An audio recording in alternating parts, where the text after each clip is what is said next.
Hello, I'm Artesha Moore, and I'm President and CEO of Association Forum. And today we have with us Kari Zick. I'm going to ask Kari to introduce herself. Hi, Kari Zick. I am the Component Relations Manager for the Emergency Nurses Association. I've been with the organization for almost 25 years. I am a member of the ASAE and the Association Forum. What else about myself? I have two children. I have a 32-year-old and an 18-year-old on her way to college. Wow, that's exciting.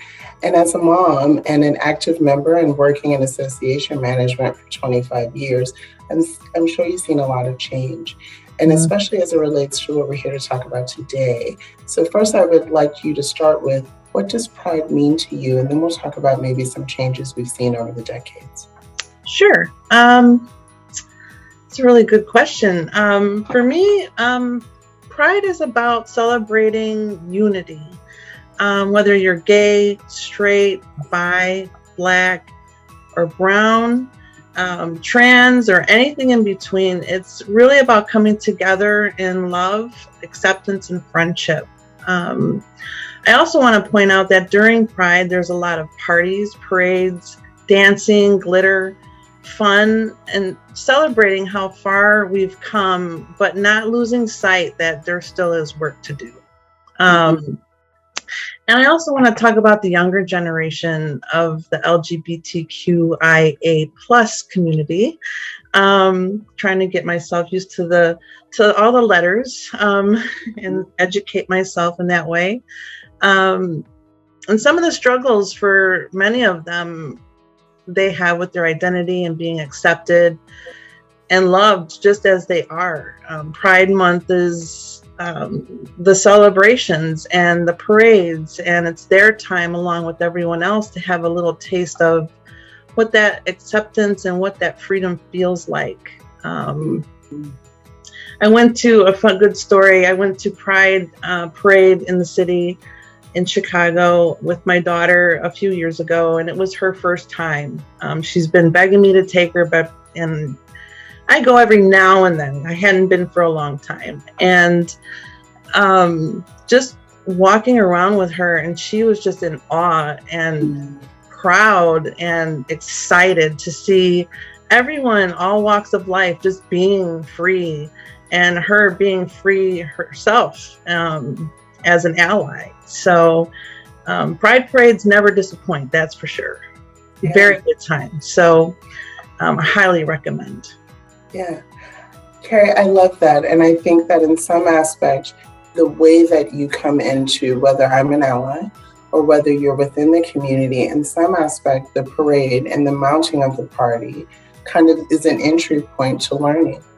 And really around that deeper acceptance and unity is really something beautiful. And then I love how you touched on the next generation, because as we look at our work, and you in components and really at the Emergency Nursing Association, our work is future focused. It is around really engaging that next generation of leaders, bringing them in. And so I love how in your example you gave that access point for your daughter, and then that really led for her awe and the pride in that. So thank you for sharing that, because that's important. Yeah. And, and lastly, just simply put, pride is also just being who I am and celebrating myself as an out lesbian. So I just wanted to add that to that whole point of what pride means to me. So I don't want to forget about me. That's exactly right. And I think that that's a beautiful segue into the other question that I do have around that, because it is important, and right now more than ever, for all of us to bring our whole selves forward. And in our industry of association management, that hasn't always been the case. And so as I think about where we are right now and what we can do for the future, how can the association industry lean in and be more inclusive? Well, like I mentioned, I've been with my organization for almost 25 years. And during that time, I've had the privilege of being and out lesbian with no issue from the day I started. The space in my organization, the space they provide makes me feel seen, accepted, included, and safe, most of all. Never felt anything but acceptance and supportive, and it's something easily taken for granted, especially knowing there are so many that don't share this same privilege that I have with my group. As far as inclusion and the more that associations can do, I feel like associations should ensure that inclusivity is part of its core values, number one. Also, if they can showcase employees by giving the platform to allow them to have conversations about differences, backgrounds, and experiences. And I'm seeing a lot more of the use of pronouns, which is great. Strongly encourage that.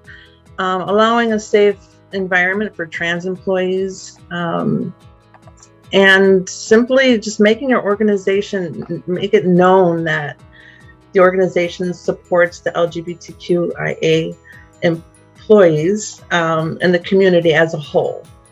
That kind of captures it all in a nutshell. Yeah, and I think that is really great advice for us in leadership positions. And leadership isn't just CEOs like myself, it's at all levels, right? Because I think that you talked about things that I heard in that threads of like what your organization did for psychological safety so that you can show up where you are. Being able to really identify things like use of pronouns so that we can ask questions about things. I know that when that started in my previous organization a few years ago, it made me ask questions to really, and I was lucky to be able to be in places where people were forthcoming with information. But it was the signal that this was a little bit different. So let me ask, when they said they, how do I communicate, you know, when we're used to driving with pronouns. Well, Kari, she said, how do I now communicate in that way? So I think for all of us, as we look at in associations, and again, with that future focus, how that looks to really also be curious and inquisitive so that we can support each other to bring their whole selves forward. Yeah, it's, you know, it's about educating too. You know, I have been lesbian for a long time, and I'm not an expert in gayism, you know.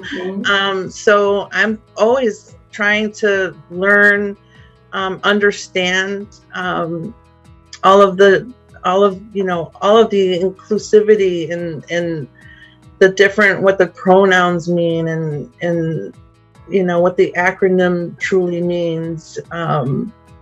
And ask questions. If you don't know, ask. If you don't know, research, and make it comfortable and safe to be able to discuss that. And another thing too, you know, just to think about is when you're talking about safety and psychological safety, I'd like to think about, like, you know, the medical insurance plans and things that are offered to employees, and to consider what kind of coverage is available for some of the like the transsexuals that, you know, that are going through change and things like that, and just making sure that that medical plan covers the needs for these communities and for these people. That's, you know, Kari, that's really powerful. And thank you for saying that. Because in some aspect, again, as employers, it's important for us to look not just on the surface, our value statements, but really in our actions, how we show up, how we live, what we say we believe, and what we value. So that brings me to my last question, because the folks for me that really value, walk the walk, not just talk the talk, but really fight the fight, they become my heroes, right? The folks that I kind of look back to say, you know, when I need strength or when I'm looking for inspiration, right? So from your perspective, who do you admire and look up to? Like, who are your heroes? You know, that's a really tough question. There's I could probably spend quite a bit of time naming and thinking of people, but I think I'm going to narrow it down to like a group of people, and be remiss if I did not recognize some of my main heroes. Coming from the Emergency Nurses Association, I would have to say emergency nurses are heroes to me. I look up to them. I value them. They are the front line when you walk through the emergency department. As soon as you walk into the hospital, and they see everything. They treat everyone with respect, and the things that they experience and deal with on a daily basis. It's amazing to me. So I've always been fascinated by that, and I would have to say that would be who I would recognize today as my hero and who I look up to. Mm-hmm. A few years back, I had a medical issue. I'm fine. Everything's great. But it was the emergency room nurse who gave me comfort, right? Mm-hmm. In that kind of panicky time, she was like, okay, we're going to get through this. We're going to get you some ice. We're going to get through this. So thank you for mentioning that, because when you are in a profession, and you are serving that profession, but that gives so much, even when they don't always get refueled. Yeah. It's so important. And they give us a lot of heroic lessons to aspire to be in our daily work. So thank you for bringing that up. Yeah. And I don't know if it's any one person to really also recognize. It's, again, as I mentioned, our up and coming generation. For those that are brave enough to just come out as to whoever they are, I mean, that's a huge thing to look up to. It's very brave, especially in this day and age. There's a lot going on in this world. So I applaud that to people who come out and embrace who they are. It's not a very easy thing to do, and to just walk that walk. There's a lot of people that are scared to do that. Mm-hmm. A lot of teens, that just won't do it because they're afraid. So for those that come out and be proud, I applaud that. Yeah. And Kari, I will say, as I wrap this up here, it takes leaders like yourself to make it feel okay for others to show up as themselves. So thank you. Thank you for spending this time with us today, and sharing these nuggets and advice to help the next generation and the current generation continue to aspire to create safety so that everyone can show up and be who they are. Well, thank you for having me. It's been an absolute pleasure.